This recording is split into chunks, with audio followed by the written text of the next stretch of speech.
Okay, in this video, we are going to talk about polarization. We are almost done with chapter 23.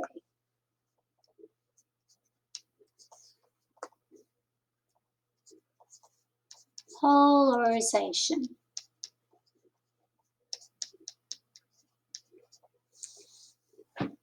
Okay, so first we kind of need to remember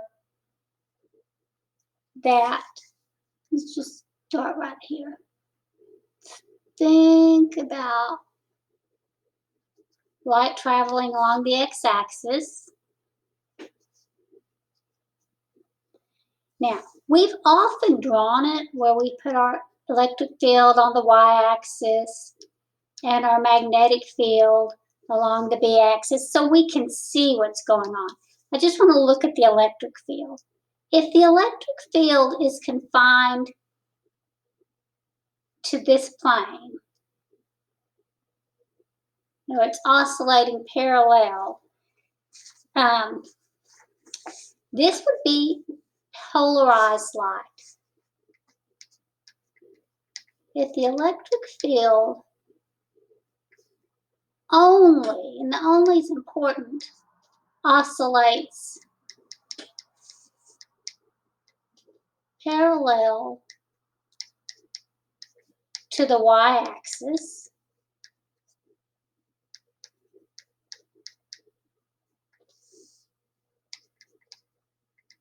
then the light is linearly polarized,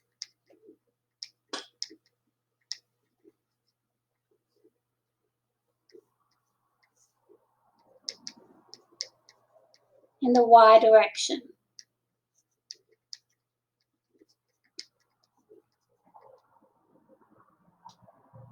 The direction of polarization is always the direction that the electric field oscillates. We do not talk about polarization of magnetic fields. We know the magnetic fields are, of course, perpendicular to the electric field. But here's what we also know. Most light is not polarized.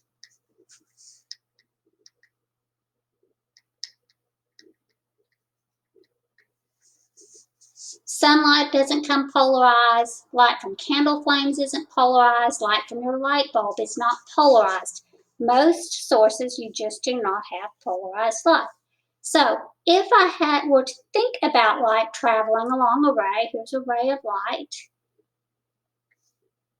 the electric field would generally point in all directions perpendicular to wave travel. There'd be, and they, of course, remember these are oscillating directions, but you'd have light, we can draw more directions than that if we want. We have light oscillating back and forth in all directions. Now, if we take this light and we pass it through a polarizing filter, it's a piece of material, usually fairly thin. Many sunglasses are made out of polarizing materials. Whoops, it's not what I meant to do.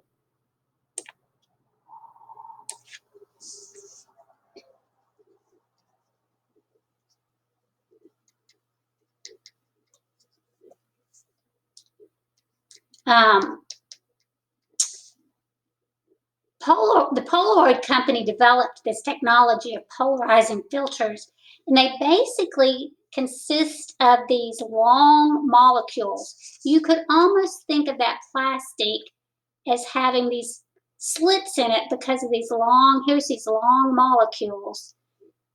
That there's slits, that light that's oscillating this way can get through, but light that's trying to travel this way is going to get blocked. It's not going to make it through all those particles. You can't see these long molecules because they're molecules, but polarizing filters have the result that when this light beam travels through, the electric fields, when they come out, are all lined up in the direction of those long molecules. So we get this polarized light coming out.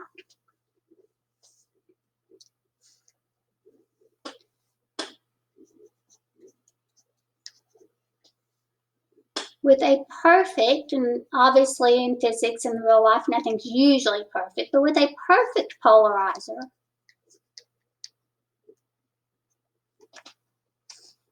exactly 1/2 of the incident light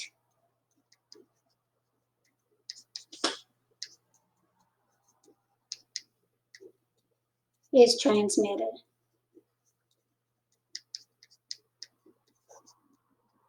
We usually think of the incident, we think of this having an intensity of I0, and then it goes through the polarizing filter and comes out with some intensity we'll call I.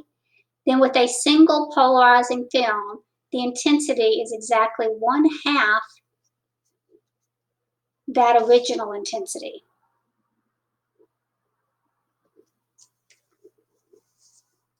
Now, oftentimes we want to think about, well, what happens if we have more than one filter? I mean, this is really easy. If I have a single filter, I run some unpolarized light through it, and all of the light comes out polarized, and my intensity is cut down to 1/2. What happens if I take this light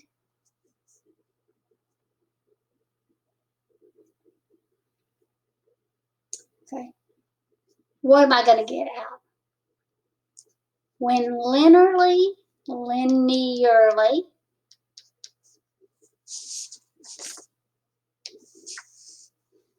polarized light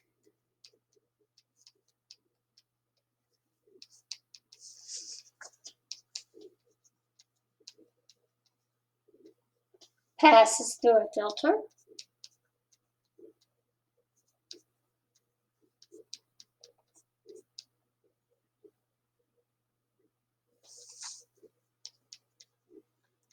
the transmitted intensity is given by I equals I0. That's the light that was, well, they don't call it I0, they call it I max, cosine squared phi.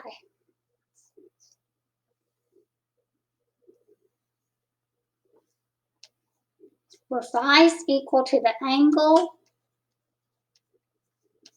between the electric field. Remember, it's already linearly polarized, whether it's linearly polarized along the y-axis or along the x-axis or some z-axis or some other angle, but it's between the angle between E and the axis of the filter. In other words, the filters have a direction. In the first case, we would say that the filter was vertically polarized. It let out vertically polarized light.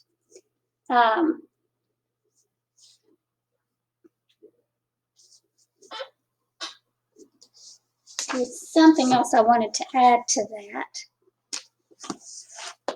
Let me look real quick.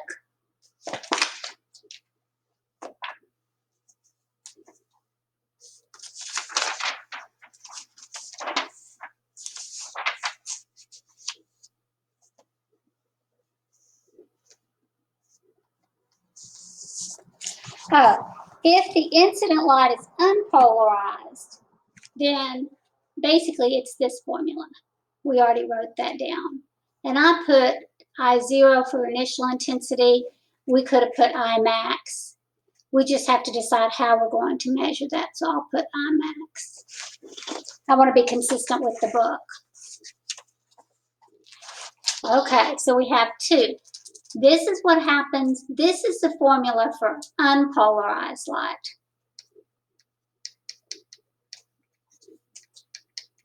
If we start with unpolarized. And this is what happens if we start with linearly polarized light. The light has already been through at least one polarizer. All right, let's do an example.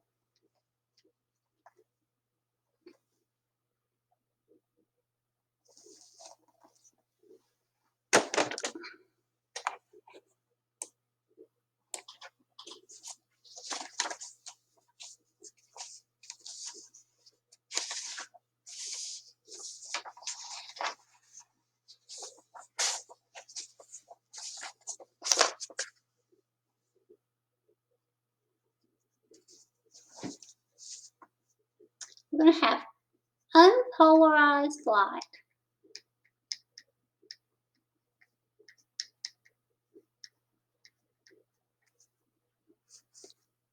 And it passes through the first filter.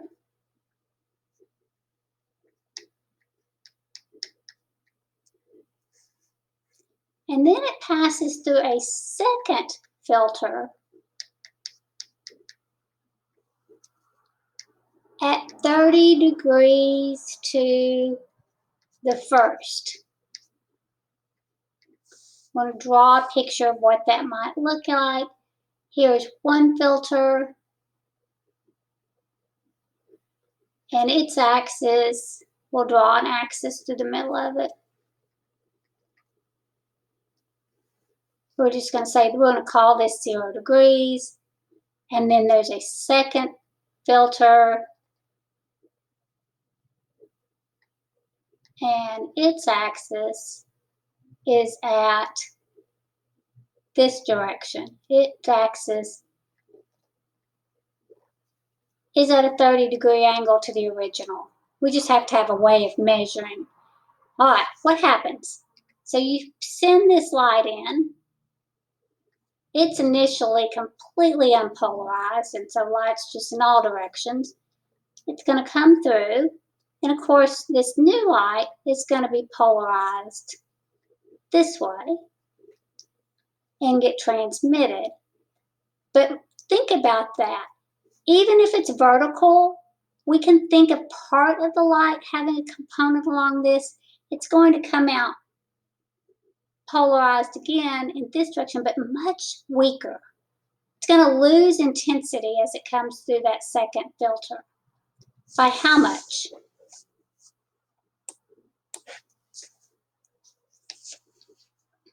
So we start with some intensity. I called it I0. We could call it Imax. I'm going to call it I0 because I have I0 going in. When it passes through the first filter,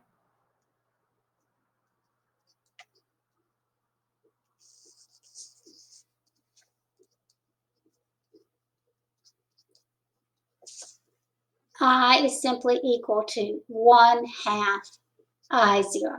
That's what the first filter does. So here we have an intensity of I0. Here we have an intensity of 1/2 I0. Now, to go through the second filter, we have to use the rule that we just wrote down that says that the intensity is I0 times cosine squared phi. But what you have to remember is this initial intensity now is this quantity, because that's the amount that's going into the second filter. So we end up with 1/2 I0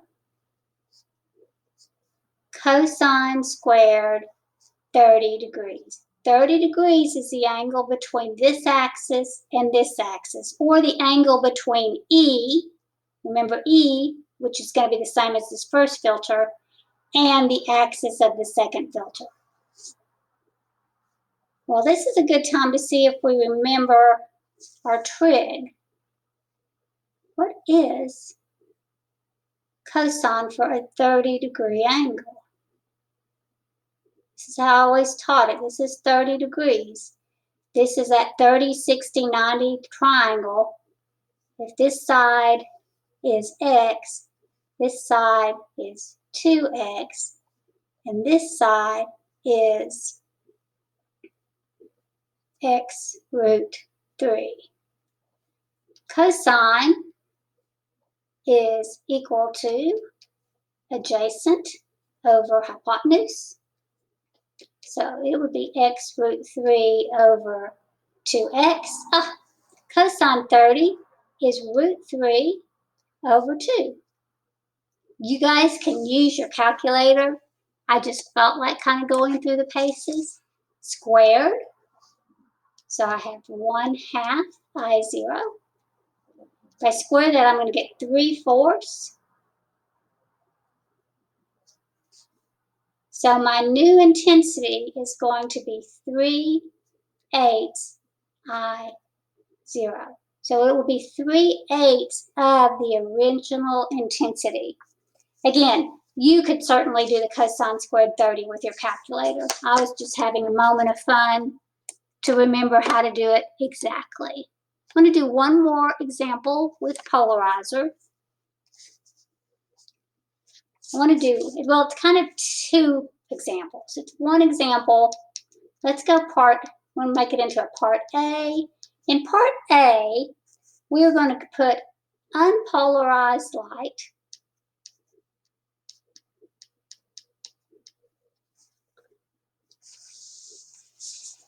through the first filter, just like we did a minute ago.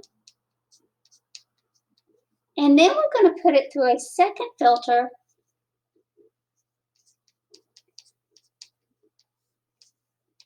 at 90 degrees. So we're going to start with an initial intensity. So after we go through the first filter, the new intensity is going to be 1/2 the initial intensity. Easy enough. When we go through the second filter, the new intensity is going to be, here's our new initial. Remember, that becomes the new initial intensity. 1/2 cosine squared 90.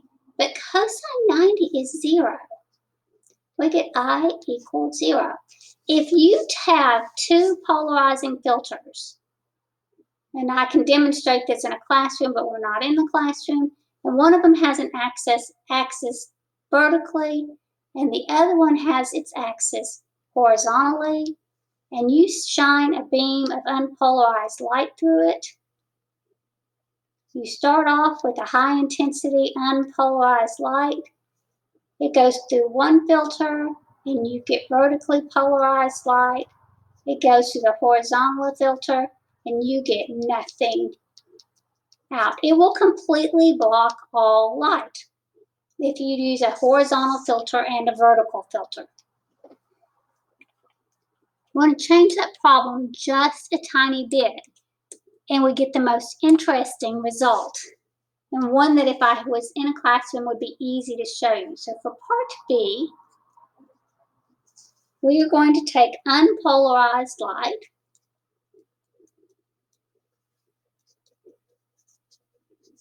through the first filter, then through a second filter at 45 degrees to the first, and then a third filter at 90 degrees to the first. This looks just like the problem we just did, except we put a filter in the middle. The first filter was the same, and then the last filter, the second filter here was at 90, here it's the third filter. We've put this one in the middle. Let's show you what happens when you put the one in the middle. Let me draw the picture. So we have our first filter, trying to make them look circular somewhat, and then we have this next filter, and its axis is not at 90, but it's like at 45 degrees.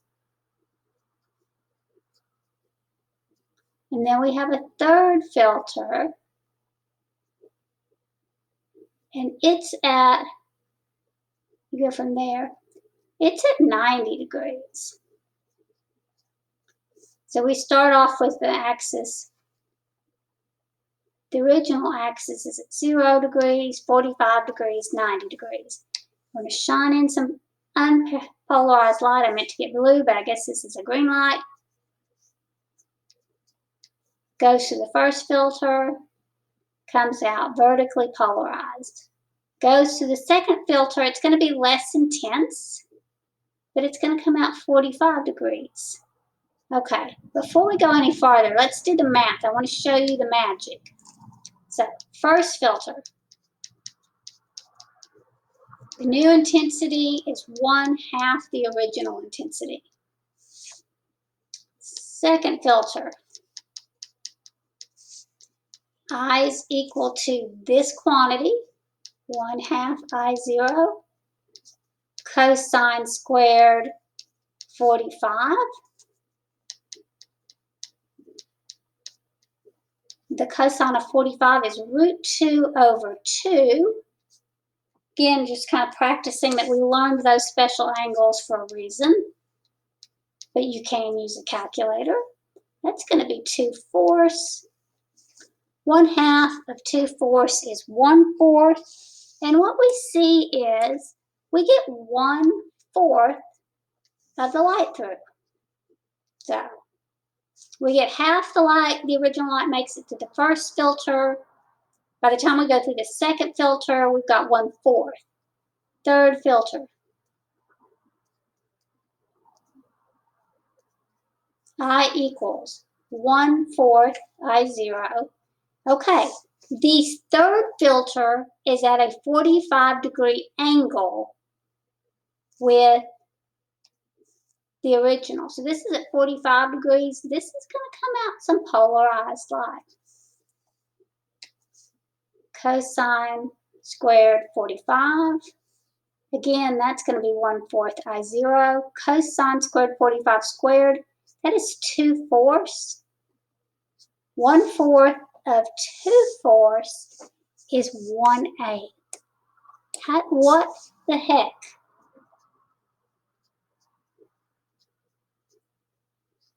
If I use 3 filters and the first one is at 0 and the last one's at 90, I get light out. I get 1/8 of the original intensity out. So with 3 filters, I can get at 1/8 of the light out. But with 2 filters, I got absolutely nothing out. It's the most counterintuitive thing I can think of. But if you do it in the lab or you do it in the classroom, and if I had the filters here at the house, I would make a video and I'd show you, it absolutely does work.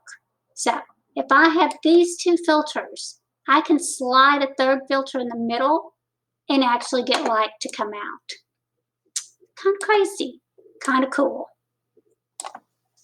All right. I think I'm going to skip polarization by reflection, except to say, I'm going to give you just the briefest form. I'm not going to do the math of it, although the math is not even hard. If you have a body of water, think of like a lake. There's a nice, I'm just going to draw a piece of it. This is the surface of a lake. There's more water underneath. So the lake goes on, but I can't draw the entire lake. So there's the surface of the lake. If you have unpolarized light coming in, this light is not polarized, its electric fields are in all directions. When it bounces off, it will partially polarize the light. And it tends, I didn't draw that very well, it tends to polarize the light so that the polarized light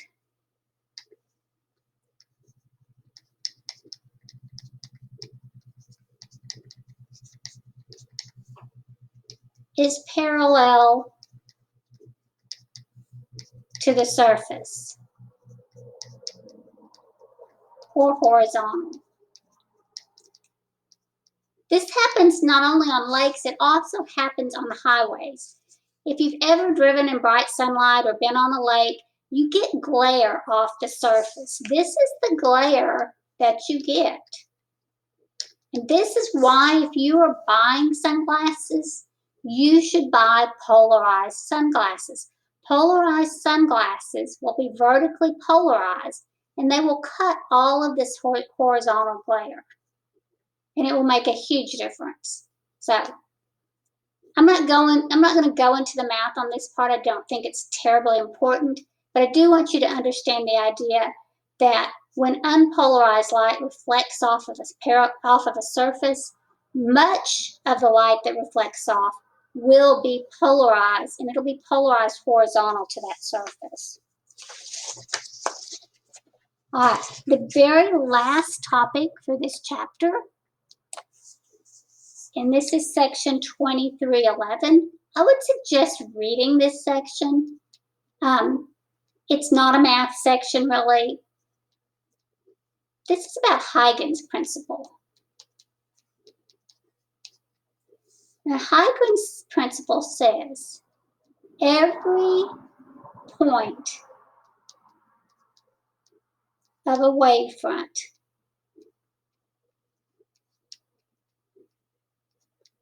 may be considered the source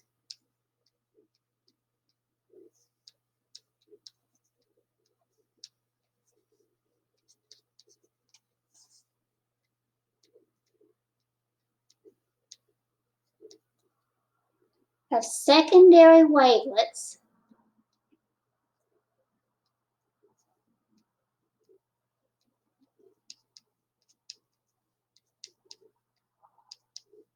that spread out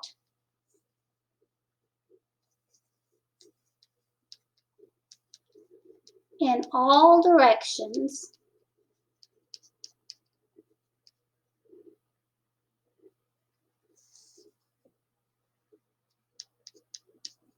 with a speed equal to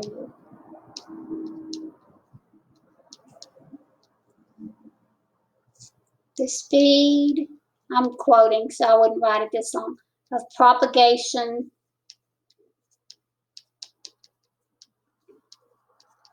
of the wave. In other words, the wave speed. The little secondary wavelets are going to travel at the same speed as the original wave. I'm going to try and draw this. I'm not sure how I'll do with this whiteboard or this tablet. If I have some source of a wave right here, it's going to send out wave fronts in all directions. I just want to draw part of it. So we've got a wave front like this. It's not drawn perfectly, but oh well. And it's going to send out waves. It's traveling, if you think of in terms of rays, in all directions. It's traveling like this. It's traveling like this. It's traveling like this. I can pick any point on that wavefront, and I can draw a secondary wave. This is the source of waves. Its waves are going to be spherical in all directions too. It will make wavefronts that look like this. The radius of that wavefront is going to be Vt, where V is the wave speed and T is how long it's passed. I can do the same thing here. Think of these as little wavefronts just like the big wave has. And if I draw it, these are all at the same time, that Vt, I can draw a secondary wavefront that kind of touches, that envelopes, they call it the envelope of all of these waves. So there's a new wavefront. Every point on a wavefront can be treated as a source of waves. Like this is a wavefront, this is a source of waves. And it will be traveling just the same in all directions, but you can see where they would, where we get this envelope that kind of captures all of them.